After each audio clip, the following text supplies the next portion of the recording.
Imagine for a second that you are offered the ultimate promotion, like the absolute highest possible seat of power in your entire world. Oh, wow. Okay. Right. Yep. But here's the catch. The very moment you say yes to it, you are essentially signing your own death warrant. I mean, that is just the ultimate poison chalice. You have literally everything to gain politically and, absolutely everything to lose physically. Yeah, exactly. And that is exactly where we are starting today. Welcome to this deep dive. Today's stack of source material is, well, it's pretty eclectic. It really is. Yeah, we've got deep breakdowns of 6th century Byzantine geopolitics, some really dense architectural surveys, and even a parish church bulletin from New Hyde Park, New York. Quite the mix. Right, and our mission today is to untangle this wild, honestly true crime-esque story of Pope Silverius, because he was the 6th century religious leader who got completely caught up in this massive geopolitical chessboard. Oh, absolutely crushed by it, really. Yeah, and we're going to look at how his incredibly brief and, frankly, tragic reign fundamentally shaped the culture, the engineering, and the identity of a tiny Italian island. So, okay, let's unpack this. Okay. Think of this deep dive as a political thriller. We have a puppet master empress, a multi-million-dollar bribe, a forged treason document, and an island exile. But instead of the CIA or MI6, it's the 6th century Roman Catholic Church. Which honestly was just as cutthroat back then. Oh, totally. Because to understand the sheer scale of the stakes here, we really have to set the stage. In the year 536 AD, Rome is caught in this crushing crossfire between two massive powers. Like a geopolitical chew toy. Exactly. So on one side, you have the Ostrogothic King Theodahad. He physically controls Italy at this point, and he is actually the one who effectively forces Silverius into the papacy. Right, he basically installs him. Yeah, he does. And then on the other side, looking to reclaim Italy, you have the Byzantine Empire, which is based over in Constantinople. Now, that empire is led by Emperor Justinian, but the true geopolitical architect, one operating behind the scenes, is his wife. Empress Theodora. Empress Theodora, and she is brilliant. And ruthless, from what I'm reading. Very. Because Theodora isn't just, balancing budgets or managing typical court politics. She is actively trying to rewrite the theological DNA of the entire empire to consolidate her own power. Which brings us to the theology part of this thriller, because she was a staunch supporter of this belief called monophysitism, which on the surface just sounds like a very dry academic debate. Oh, it really does. Right, like it's a debate over whether Jesus had two natures, human and divine, or just one strictly divine nature.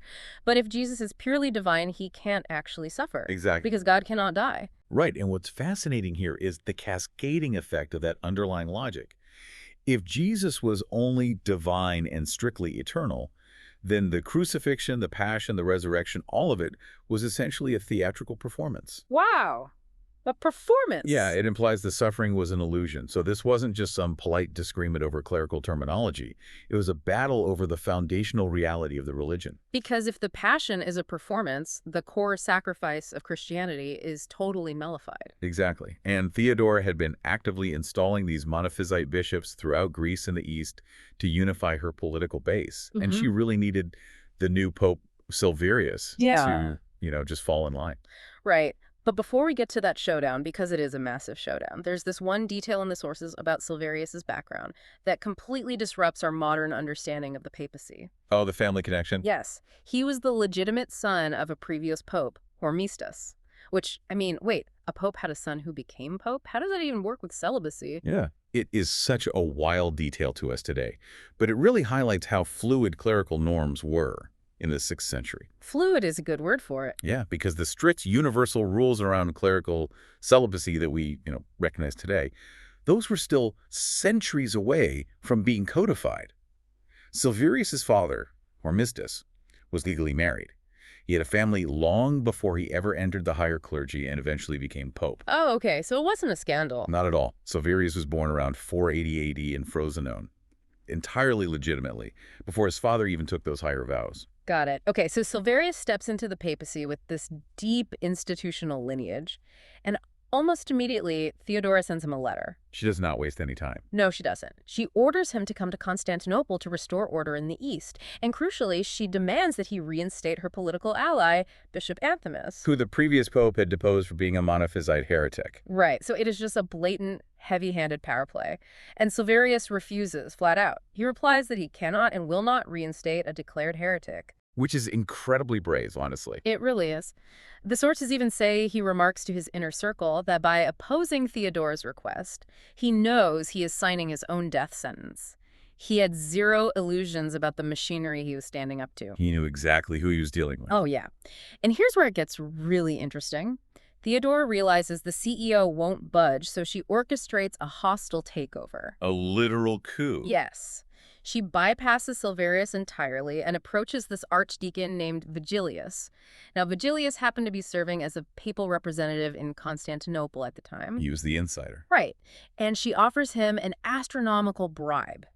700 pieces of gold to overthrow Silverius, take the papacy for himself, and officially endorse her monophysite theology. Well, it's just wild. It's like a major shareholder bribing a board member to stage a coup, and not just to change management, but to fundamentally alter the company's core product. That is a perfect analogy, because that level of wealth in the 6th century, I mean, 700 pieces of gold could buy armies. Oh, easily. But the problem was, you can't just sourcefully remove a sitting pope over a theological dispute.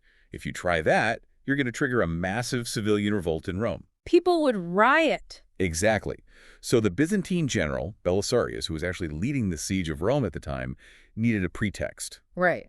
You can't arrest him for theology, so you just manufacture a political crime. Exactly. They forged a letter. Which is so devious. The forged letter claims Silverius is plotting high treason. They make it look like the Pope is secretly planning to open the gates of Rome to the Ostrogoths, the very people who are actively besieging the city. It's the perfect frame-up. It transforms him overnight from a theological opponent into an enemy of the state. And Silverius realizes the walls are closing in, right? So he makes a desperate move. He leaves the papal palace and seeks sanctuary at the Church of St. Sabina. Right, which is traditionally a safe harbor. Which is where the cruelty of this coup really crystallizes for me. Because representatives of General Belisarius arrive at St. Sabina, and they offer Silverius their absolute ironclad guarantee of safety. They lied to his face. Yes, they tell him, look, if you just return to the papal palace to clear up this misunderstanding, you won't be harmed. And he trusts them. He actually leaves sanctuary. And the moment he is back in their custody, the traps snap shut. It's awful.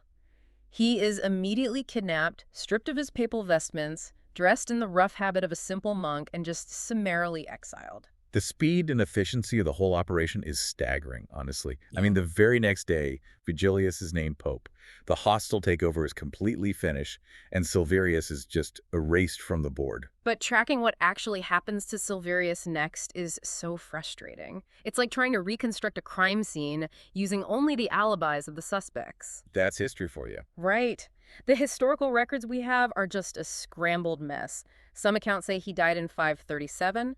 Others insist it was 538, and one source even claims 539. Yeah, the dates are all over the place. And it's not just the year. His primary feast day is celebrated on June 20th, which commemorates his ordination, but then there's an outlier text that claims November 20th. Even the physical location of his exile shifts depending on what text you're reading. Is it Palmarola, or Ponza? Which is so common with ancient texts. And this raises an important question about the actual mechanics of historical memory during a regime change. What do you mean? Well, when Vigilius and the Byzantines seized power, they suddenly controlled the archives. The victors don't usually publish daily accurate updates on the leader they just illegally depose. Yeah, right. Right. They want to bury the story. Exactly. The fog of war and intentional political cover-ups actively obscure the timeline. But despite all the shifting dates and the geographic confusion, the core mechanism of his death remains brutally consistent across every single text we have. Which is what? He was sent to a desolate place, systematically starved and neglected to death. He was, as one chronicler grimly described him, a lamb among wolves. Wow. A lamb among wolves. That is haunting. It really is. But there is actually one extraordinary moment of resistance before the very end. According to the sources, Silverius was initially exiled to Patara, which is a city in Lycia. Right, in modern-day Turkey. Yes, and the local bishop there didn't just, keep his head down and accept it. He actually traveled to Constantinople, marched right into the court of Emperor Justinian, and fiercely defended Silverius. Which is just incredible. He told the emperor directly, and I love this quote, "There are many kings in the world, but there is only one pope over the church of the whole world." That is a staggering level of political courage. I mean, think about it. A regional bishop walking up to the most powerful autocrat on the planet and explicitly telling him he has crossed a divine line. And shockingly, it actually worked. Briefly, anyway. Justinian was reportedly startled by the severity of the whole atrocity, and he ordered Silverius to be sent back to Rome for a fair and open trial. He realized things had gone too far. Right. But Theodora and Vigilius' faction couldn't possibly risk a trial. They intercepted Silverius on the road, captured him a second time, and diverted him to the Pontine Islands, likely Palmarola or Ponza, where they basically ensured he would starve to death before he could ever speak in his own defense. It is just a devastating end for Silverius. But the geopolitical maneuvering has one final, frankly, incredible psychological twist regarding Vigilius. Oh, the usurper. Yes. Right. Because Vigilius finally gets the throne. He is officially the pope. Theodora is sitting back in Constantinople waiting for him to deliver on his end of the bargain. She wants her heretical bishop reinstated. Exactly. And she wants him to push the Monophysite theology across the empire. But instead, Vigilius completely double-crosses her. I love this part. Right. Once he actually sits on the papal throne, he keeps the 700 gold pieces, he flatly refuses to reinstate her bishop, and he vigorously defends the orthodox view of Jesus having a dual nature. He turns out to be exactly the immovable object she paid him to destroy. Wow. That's a profound pivot. It really is. Theodora thought she was buying a compliant puppet, but it seems the overwhelming weight of the monumental office itself, or I don't know, maybe a sudden crushing attack of conscience, fundamentally changed him the second he put on the crown. Which brings us to the real cause and effect of all this violence. Because Theodora's attempt to completely erase Silverius physically, it completely backfires. Oh, totally. By starving him on a desolate rock, she inadvertently turns that rock into a lasting monument to, outlasting empires. Yes. So what does this all mean? Fast forward to the 18th century, on the island of Ponza. The island has suffered from centuries of pirate raids and depopulation, right? Pretty barren. Yeah. Until the Bourbon dynasty, specifically King Ferdinand IV, launches this massive urban development project to repopulate the Pontine Islands. Right. And as part of this colonization effort between 1775 and 1778, they ordered the construction of a new parish church, the Church of St.Silverio Domitilla. Right there on Ponza. Exactly. They bring in this Anglo-Neapolitan engineer named Antonio Winsberg. And he designed it using local tuff stone. Which is like a volcanic rock, really. Yeah, volcanic rock directly from the Bourbon quarries. And originally it had a very symmetrical central neoclassical plan. It was meant to act as an architectural anchor for this really fragile new community. But then, by 1940, the community has grown. And the parish priest, Monsignor Luigi, dies, alongside a Roman architect named Carlo Pieri, decides they desperately need to expand the church. They needed more space. Right.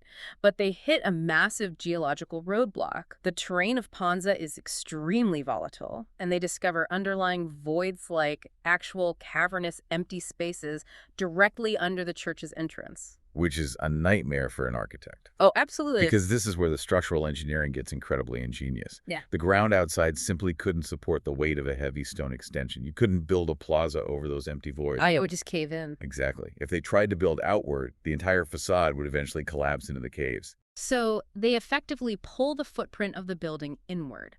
Instead of building exterior stairs, they construct 13 steps directly into the interior nave, building them over solid bedrock. It's so smart. It's brilliant. That shift in the center of gravity leads up to a newly constructed rounded organ loft, or cantoria, right above the door. They turn a potential geological collapse into this soaring interior feature. And the execution of that expansion is deeply moving, too, because the community didn't just hire out contractors to fix the problem.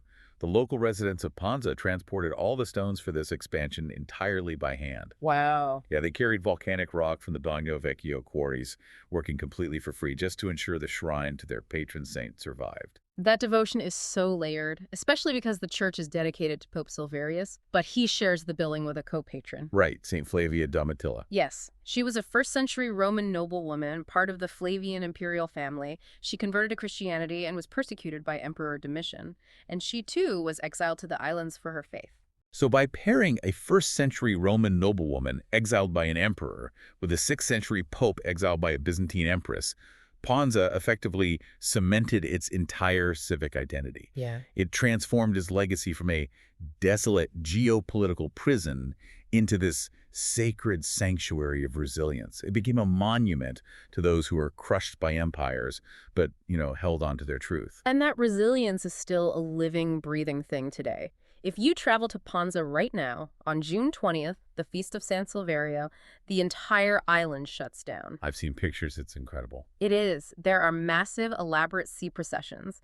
The harbor is packed with these decorated fishing boats honoring the man who starved on those exact shores 1,500 years ago. And that cultural inheritance didn't even stay confined to the Mediterranean, because as people migrated, they carried that specific 6th century memory with them all the way across the Atlantic. That's the part that blew my mind in the sources. Italian immigrants from Ponza brought this tradition directly to the Bronx, New York. Right into the city.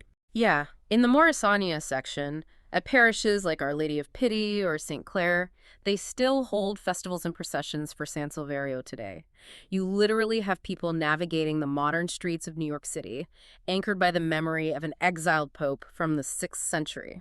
If we connect this to the bigger picture, it really forces a profound reflection on the difference between structural power and moral authority. How so? Well, look at Empress Theodora. She possessed overwhelming structural power. She had the treasury, the armies, the generals. She could forcefully strip a pope of his title, erase him from the map, and rewrite the laws of the empire. She had it all. Exactly. And Silverius had nothing but moral authority. He died in isolation, humiliated, and starved.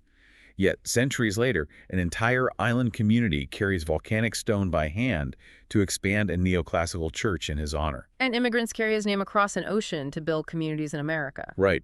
Theodora's vast empire has been dust for a millennium, but Silverius's legacy commands a fleet of fishing boats every single June. It really makes you wonder about the geography of memory that we interact with every single day. We walk past neighborhood street festivals, or we step inside these quiet, unassuming churches all the time, completely unaware of the massive, world-altering histories encoded in their foundations. We really do. Consider the usurper, Vigilius. He took the bribe, he helped frame an innocent man, and he stole the highest seat of power. But the moment he got it, he suddenly found his conscience and defended the very truth he was paid to destroy. What does it say about human nature or the weight of a monumental office that the ultimate insider betrays his corrupt benefactors the second he puts on the crown? The next time you see a local parade or an old stone building, ask yourself whose ancient rebellion you might actually be looking at. Keep diving, and we'll catch you next time.